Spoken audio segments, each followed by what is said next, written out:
So Mahavir, the health insurance premiums for senior citizen, everybody knows it's rising a lot, right? Now there is an upper capping, but still the premium are very high.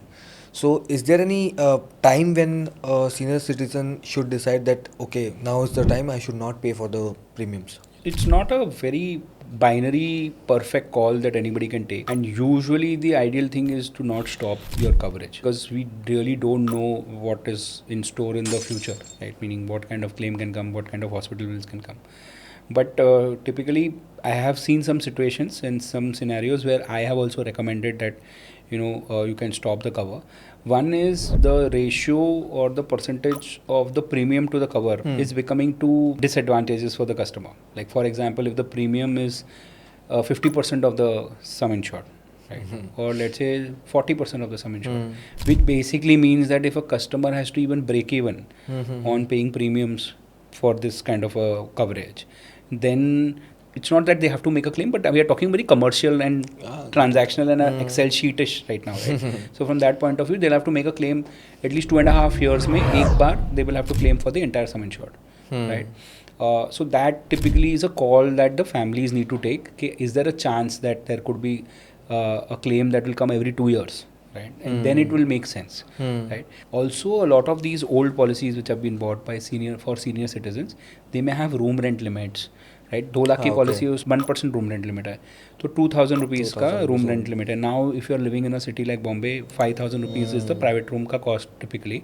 That means that even effective coverage for that person has gone down by 50%. Even if you look at a 4,000 rupees room, right? Got it. So even if that person has a 3 lakh coverage, and if he's claiming the entire 3 lakhs, but if he has a room rent limit of 2,000 rupees and the basically minimum room that is available is 4,000 rupees, the claim that that person is going to get because of the proportionate deduction is going to be half. So 3 lakh का 1.5 लाख ही मिलने वाला है, तो effective coverage 1.5 lakh हो गया. So the way this should be calculated is that you compare the premium that you're going to pay with the effective coverage that you have because of these limitations, and then find out if that probability is even making sense. So I have recommended to a particular number of people that this has become too expensive and does not look like it's workable for you. So you stop your coverage and parallelly have a fund that you create for your own family, which will basically take care of any large expense that come. And these are people who are well off. They have a good net worth. They have a good they have good savings, so they can manage this, right? And alternatively, I've also recommended a lot of people to continue their cover where the ratio was little higher, like 5-6 ka ratio tha, where the premium was 1/6 or 1/5 of the coverage, and the room rent limit was also decent. I've recommended that, and a lot of times I have seen people coming back after 2-3 years and saying that thank God, I did not stop the policy. I have had just a claim of 2.5 lakh rupees, 3 lakh rupees that I had to pay from my pocket. तो ये वाला situation है. दूसरा जो है वो बहुत interesting है, and this is something that I've recommended to people who have grown above 80-85. Right? Okay.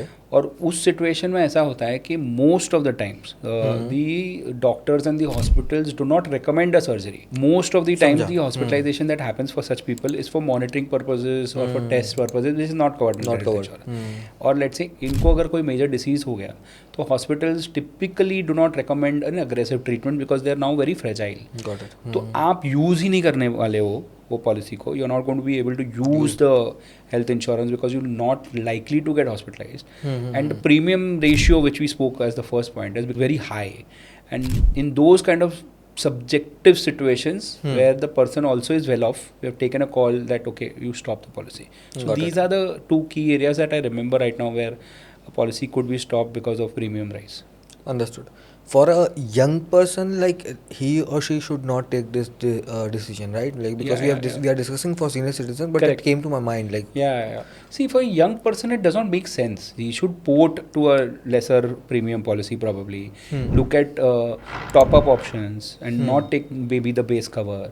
All those things should be done because a young person has a very long life, hopefully, that they need to cover for, right? And the healthcare expenses that will come over 30-40 years is something that nobody can predict, neither I and you, even the best of the doctors in the world cannot predict, because the technology, the way it's moving in terms of healthcare technology is also going at a very fast pace, plus healthcare inflation is growing up very fast. You don't know how much cost a simple surgery could maybe take after let's say 10 years from now. Right? Plus because of our lifestyle, because of current environment that we live in today, right? from that perspective also, we are seeing more hospitalizations happening at a younger age for our generation compared to previous generations. From Got that it. perspective also, it does not make sense to drop off a policy. You can look at other alternatives, like a top-up could be an alternative, portability could be an alternative. Understood. Thank you, Mavi.